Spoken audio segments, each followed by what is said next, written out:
El caso de Javier Conde es el caso de muchos venezolanos. Él nació en Galicia y a los 8 años se fue con su madre y sus tías a Venezuela. En Venezuela creció, en Venezuela se hizo hombre, en Venezuela se educó, en Venezuela se hizo periodista, en Venezuela trabajó. De hecho, fuimos condiscípulos en la escuela de comunicación social de la Universidad Católica Andrés Bello en aquellos años 70, y yo solo ahora es que me entero que Javier había nacido en Galicia, que él en realidad es gallego, y le ha tocado emigrar, sobre todo como nos ha tocado a tantos periodistas por las razones que no es el momento de explicar, pero que huelgan, que son entendidas. Y resulta que regresa mucho tiempo después a Galicia, Javier, y escribe: he vuelto medio siglo después. Ya no soy de aquí, pero me adapto, que es lo mejor que he hecho en la vida, con sus pequeñas heridas. Javier, hago este preámbulo, ha publicado un libro, Vidas exiliadas, 21 historias de desarraigo y luchas políticas. Javier, muy buenos días, muy buenas tardes allá en Sarria, en Lugo, Galicia. Buenos días, César. Encantado de escucharte y de verte después de tanto tiempo. Saludos a todos tus oyentes y a tu equipo. Muchas gracias.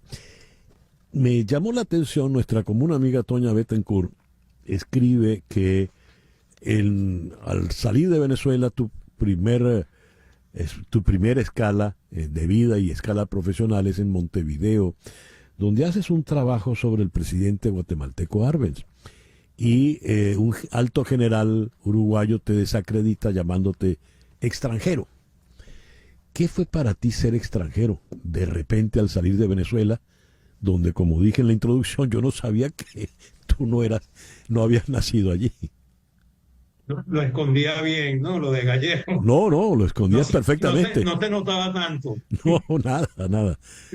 ¿Qué fue eso? ¿Qué es Mira, ser extranjero, Javier? en verdad fue una cosa inesperada.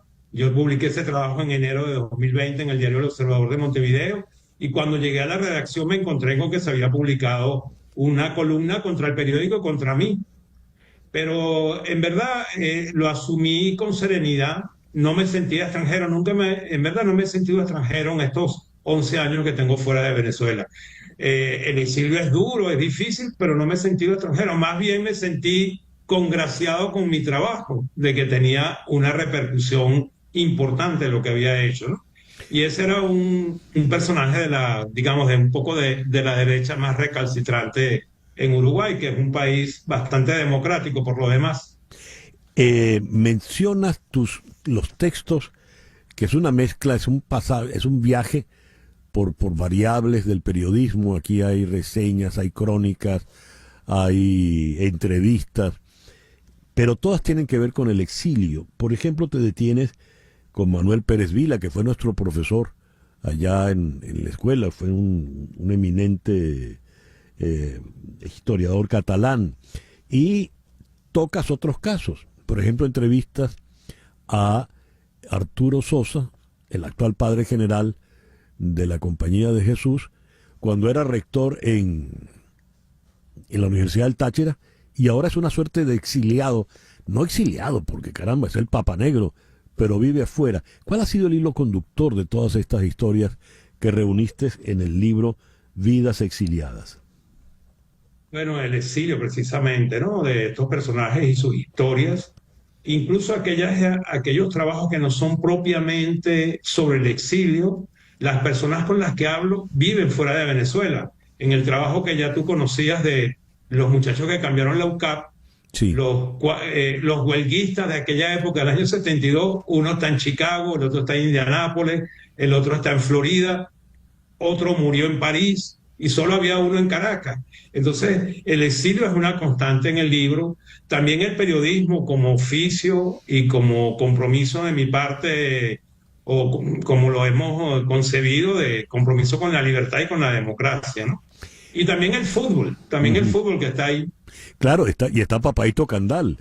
Y cuentas la anécdota de cómo llegó a ser. Ese sí fue un gallego muy venezolano que nunca pudo disimularlo, ¿no? No, no pudo. De hecho, lo mandaron a hacer clase de dicción para corregir su gallego. Pero creo, Pero tenía un humor muy gallego, muy socarrón. ujú. Es curioso porque en Venezuela, no sé si en el resto de América, los chistes de gallegos son como los chistes de polacos en Estados Unidos. Se asume que los gallegos todos son torpes, son brutos. Pero en España es al revés. Los gallegos son los más lúcidos, son los más vivos, los más sagaces. Yo no sé si después de 40 años de dictadura de un gallego, ¿no? Pero en todo caso siempre dicen, uno no sabe si cuando ve al gallego si viene o va. Sí, esa es parte es parte de la idiosincrasia del gallego, ¿no? A mí me echaba mucha broma cuando era pequeño con eso, hasta que encontré un chiste mejor que digo, bueno, que yo no me ponía bravo porque no los entendía. Muy buen chiste gallego. A ver, hay aquí, sin embargo, historias que no tienen propiamente que ver con el exilio. Hay un texto muy hermoso sobre tu relación con Teodoro Petkov. Fuiste jefe de redacción de Tal Cual. La referencia que das de ese trabajo pues fue muy, muy importante. Esos otros textos que no fueron propiamente escritos durante el exilio, ¿cómo entran en el libro? No, ese fue escrito durante el exilio, lo que pasa, Mm, publicado después. Yo he publicado varios trabajos en relación a Tal Cual y la relación con Teodoro, ¿no? sí. Teodoro además es un inmigrante también, ¿no? Su familia, aunque él Ujú. nació en Venezuela, es un inmigrante, ¿no? Bueno, quería reflejar lo que significó Tal Cual y el día a día de Teodoro Pekov como un periodista más, ¿no? Alegre por las pequeñas cosas de un diario, que se fijaba en los numeritos del béisbol, que participaba como los demás. Teodoro era una persona muy sencilla allí en el periódico, aunque a mucha gente se le impusiera su voz o su carácter, ¿no? Sí. Pero allí era como uno más, era sinceramente como uno más. Uno podía entrar en su oficina sin ningún preámbulo, sin ninguna solicitud, ¿no? Y bueno, lo quería reflejar así. Yo creo que fue una etapa, ahí lo digo, creo que fue una etapa muy feliz de la vida de Teodoro Pekov. Yo creo que la más feliz. Eh, y hay otros casos. Tienes, por ejemplo, a un gallego como Farruco Sesto, que vive fuera, vive allá en Galicia, pero no precisamente como exilado, y que no quiso darte la entrevista porque tú estabas en las antípodas de sus creencias políticas. Es decir, no escatimaste en estos o en los otros, ¿no? No, no. A mí me interesaba mucho hablar con un personaje, ahí lo digo un poco, o un personaje como Farruko que estaba defendiendo algo que a todas luces es indefendible y con una pasión y con unos argumentos que, bueno, yo quería escucharlo, ¿no? Él Ujú. simplemente me respondió unos correos electrónicos y a partir de los correos electrónicos y una indagación personal que hice con varias gente que lo conocen, que estuvieron en sus casas, pues pude construir esa historia que es una semblanza, ¿no? No fue la entrevista, pero Sí. salió la semblanza. Y tienes la historia de Randy, que te mereció el premio Miguel Otero Silva, ¿no? Exactamente.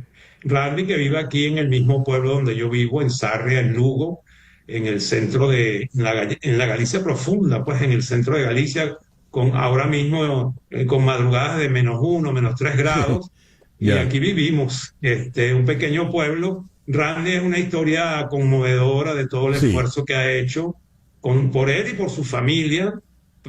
Es un abogado y ha estado dispuesto hasta a ordeñar vacas, cualquier cosa que salga, ¿no? De Así es. trabajar en un almacén chino y ahora haciendo su curso de cocina.